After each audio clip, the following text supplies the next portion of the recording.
Assalamualaikum warahmatullahi wabarakatuh. Waalaikumsalam warahmatullahi wabarakatuh. Allahu Akbar, Allahu Akbar, Allahu Akbar. Allahu Akbar, Allahu Akbar, Allahu Akbar. Allahu Akbar, Allahu Akbar, Allahu Akbar. Allahu Akbar kabira walhamdulillahi katsira wa subhanallahi bukratan wa asila. La ilaha illallah la syarika lah. La ilaha illallah wahdah shadaqa wa'dah wa nasara 'abdah wa a'azza jundah wa azama ahsaba wahdah. La ilaha illallah wa la na'budu illa iyyah mukhlishina lahu-d-din walau karihal kafirun. Alhamdulillahilladzi harrama as-siyam ayyamal a'da'i siyamatal 'ibadati shalihin. Asyhadu an la ilaha illallah wa la syarika lah alladzi ja'ala al-jannata lil muttaqin. Wa asyhadu anna Muhammadan 'abduhu wa rasuluh ad-da'i ila siratil mustaqim. Allahumma shalli 'ala Muhammad wa 'ala alihi wa ashabihi wa man tabi'ahum bi ihsanin ila yaumiddin. Amma ba'd. Fa ya ayyuhal mu'minuna wal mu'minat usikum wa nafsi bi taqwallah faqad fazal muttaqun. Qala Allah Ta'ala wattaqullaha haqqa tuqatih wa la tamutunna illa wa antum muslimun. Allahu Akbar, Allahu Akbar, Allahu Akbar, walillahil hamd. Ma'asyiral muslimin muslimat, jamaah salatul fitri rahimakumullah.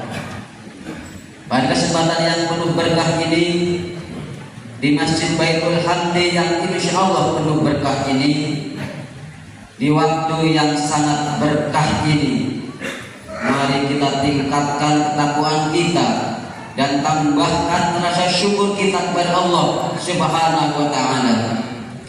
Kita memohon kepada Allah Subhanahu wa Ta'ala, semoga Allah Ta'ala menjadikan Ramadan kemarin menjadi Ramadan yang penuh rahmat dan penuh ampunan bagi kita semua. Amin. Kita memohon kepada Allah, semoga sholat kita, puasa kita menjadi amalan makbulan yang diterima Allah Subhanahu wa Ta'ala. Kita pula memohon kepada Allah, semoga dosa-dosa kita, dosa-dosa kedua orang tua kita diampuni oleh Allah Subhanahu wa Ta'ala. Allahu Akbar, Allahu Akbar, Allahu Akbar, walillahil hamd. Ma'asyiral muslimin rahimakumullah.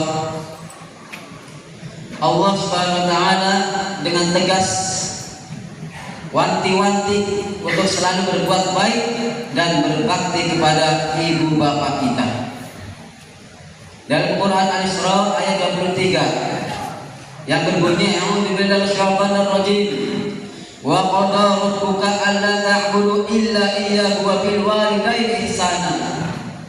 Dan Tuhanmu telah memerintahkan agar kamu jangan menyembah selain Dia dan hendaklah berbuat baik kepada ibu bapa. Imma yablughanna 'indal kibara ahaduhuma aw kilahuma fala taqul lahumu uffin wala tanharhuma wa qul lahumu qawlan karima. Jika salah seorang di antara keduanya atau kedua-duanya sampai berusia lanjut sepuh dalam pemeliharaanmu, maka sekali-kali janganlah engkau mengatakan kepada keduanya perkataan ah, dan janganlah engkau membentak keduanya, dan ucapkanlah kepada keduanya perkataan yang baik. Ada satu hadis lagi, Abdullah bin Mas'ud yang berkata, sa'alun Nabi sallallahu alaihi wasallam, ayyul amali ahabbu ila Allah ya Rasulullah. Aku bertanya kepada Nabi, amalan apakah yang paling utama? Qala as-salatu ala waqtiha. Beliau menjawab, salat pada waktunya. Qala thumma ay qala birrul walidain. Aku bertanya lagi, kemudian apa lagi ya Rasulullah? Beliau menjawab, berbakti kepada kedua orang tua. Qala thumma ayyu? Qala jihad fi sabilillah. Aku bertanya lagi, kemudian apa lagi ya Rasul? Beliau menjawab, berjihad di jalan Allah. Allahu Akbar, Allahu Akbar, Allahu Akbar, walillahil hamd. Ma'asyiral muslimin muslimat rahimakumullah.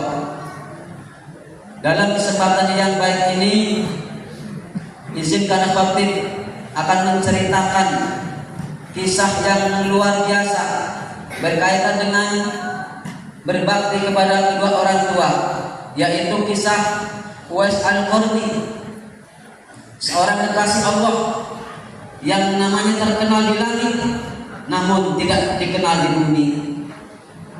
Uwais Al-Qarni hidup di zaman yang setelah Rasulullah wafat.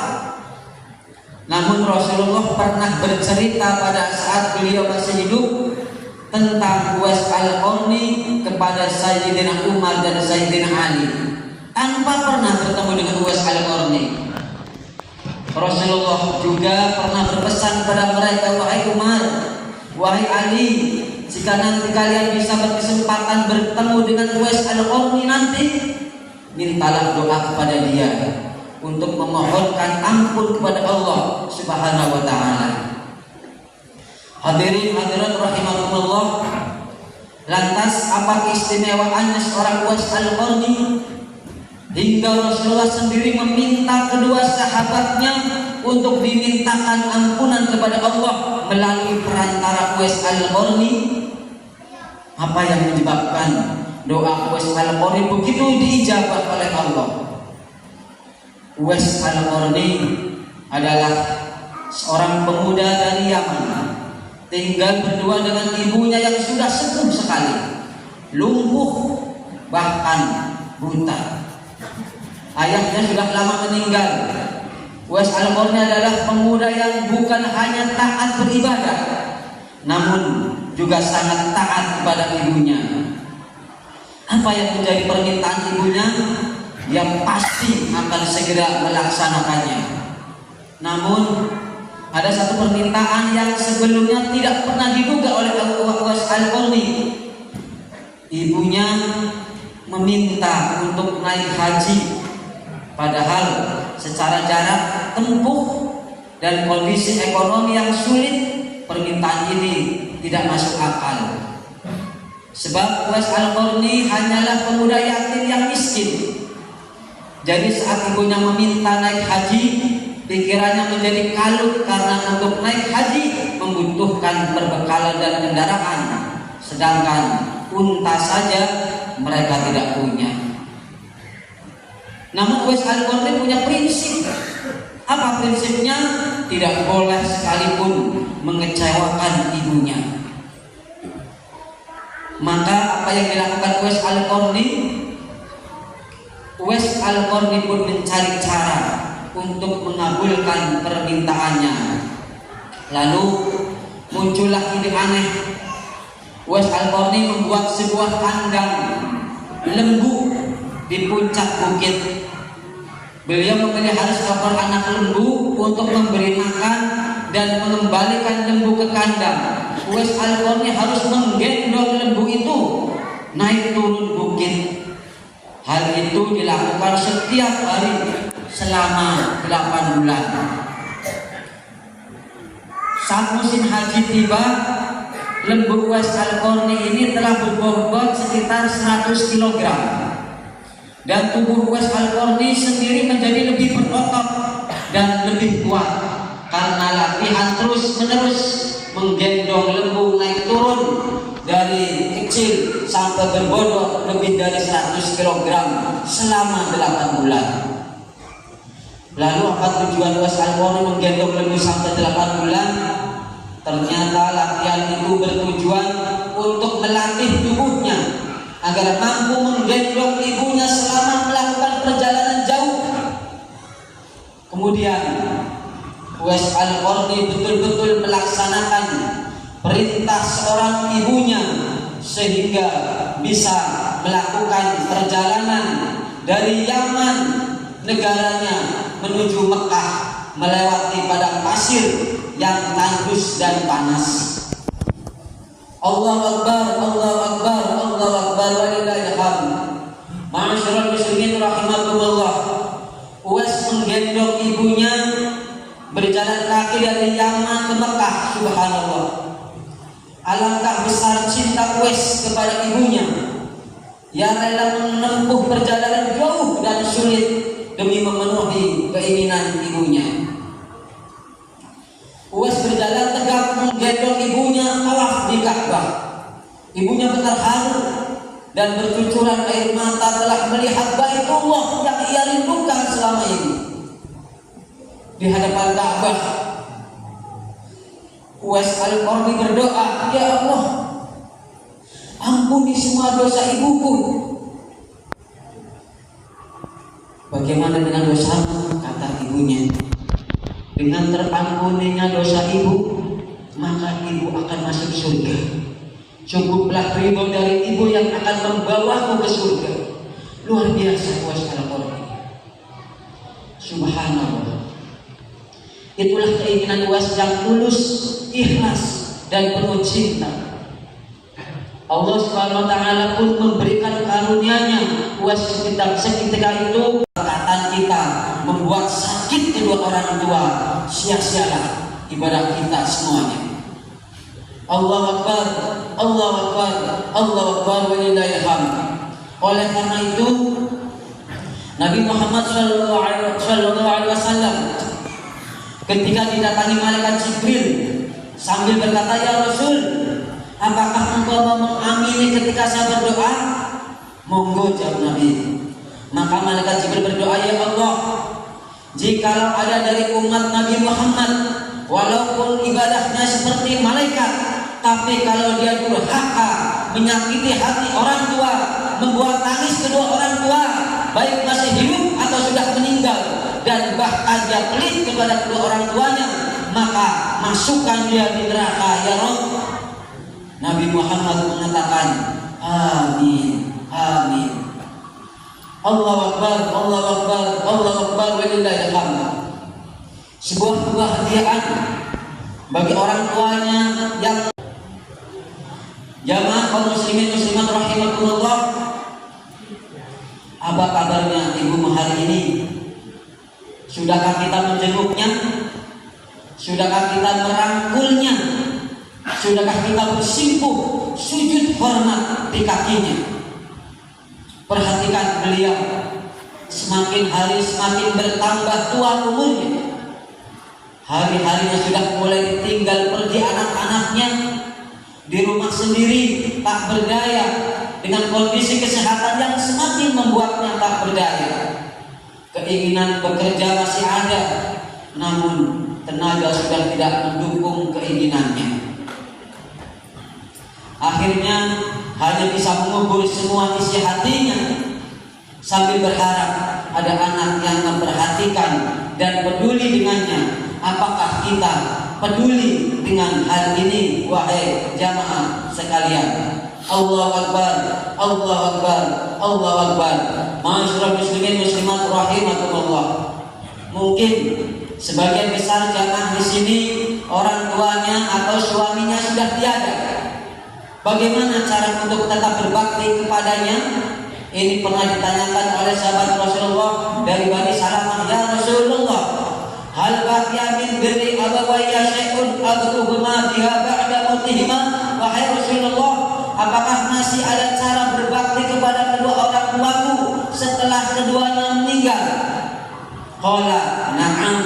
Beliau menjawab, ya, ada. Apa itu? As-sholatu alaihima, dengan mendoakan keduanya, wal istighfaru lahuma, memintakan ampun untuknya, wa infadu ahdihima min ba'dihima, melaksanakan janjinya, wasiatnya, wasilaturrahimi allati la tusalli illa bihima, menyambung silaturahmi yang tidak bisa disambung kecuali melalui jalan mereka berdua, wa akramu sadiqihima, dan memuliakan teman-temannya. Hadirin hadirat jamaah Salat Idul Fitri rahimakumullah. Inilah sangat penting bagi kita untuk berbuat baik kepada orang tua kita. Inilah ladang amal bagi kita selaku anak yang berbakti kepada kedua orang tua.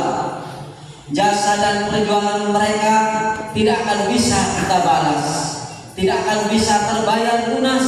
Demi Allah, sebanyak apapun yang pernah kita berikan, apapun yang pernah kita serahkan kepada orang tua kita, tidak akan sebanding dengan perjuangan dan pengorbanan mereka membesarkan kita. Ketika saat ini mereka tergeletak sakit sendirian di rumahnya, sempatkah kita merawatnya? Di hari nan fitri inilah waktu yang tepat bagi seorang anak untuk meraih kedua tangannya yang sudah masuk kita, namun sekarang sudah lemah, sambil kita bersimpuh meminta maaf kepada ibu bapak kita. Kita berdoa semoga mereka tetap terjaga iman Islamnya, dan ketika saatnya ia dipanggil oleh Allah Subhanahu wa taala, husnul khotimah. Amin ya rabbal alamin. Bagi jamaah yang orang tuanya saat ini sudah tidak bersama kita lagi di dunia, ia memanggil dan berharap sekali untuk meluangkan waktu untuk mendoakan. Berziarahlah ke makam mereka. Bagi yang suka ziarah, silakan lihat dan bersihkanlah pusara mereka yang menunggu doa dari kita dan keluarga. Ia pastinya akan tersenyum melihat kehadiran dan doa yang kita kirimkan. Mereka pasti akan sangat di alam kubur, tidak yang lain. Kaum muslimin muslimat rahimakumullah, mari kita ingat dosa-dosa kita kepada orang tua kita. Siapa tahu hidup kita dirundung nestapa, susah dan susah, banyak masalah di sana sini karena kedurhakaan kita kepada orang tua kita, tidak terlalu memperhatikan mereka, karena kita dulu menghisap darahnya, tenaganya, air matanya, keringatnya, tapi kita tidak peduli kepada beliau. Astagfirullahaladzim. Barang siapa yang matanya pernah sinis melihat orang tuanya, atau kata-katanya pernah mengiris melukai hatinya, atau yang jarang memperdulikan dan mendoakannya, percayalah bahwa anak yang durhaka siksanya didahulukan di dunia. Percayalah sakit hatinya orang tua adalah kutukan bagi anak yang durhaka kepadanya. Na'udzubillah min dzalik. Allahu Akbar, Allahu Akbar, Allahu Akbar, walillahil hamd. Ma'asyiral muslimin muslimat rahimakumullah, marilah kita sejenak bermuhasabah. Istighfarlah bagi kita yang pernah mendolimi bapaknya, yang bergelimang aib, yang engkau telah tahu segala kebusukan yang kami lakukan, dosa dan kesalahan yang kami tampakkan maupun yang kami sembunyikan. Rabbana balagna anfusana wa illam taghfir lana wa tarhamna lanakunanna minal khasirin. Ampuni kami ya Allah, ampuni sebusuk apapun diri kami ya Allah. Allahumma inna nas'aluka salamatan fid din wa afiyatan fil jasad wa ziyadatan fil ilmi wa barakatan fil rizqi wa tawbatan qabla al-maut wa tawbatan qabla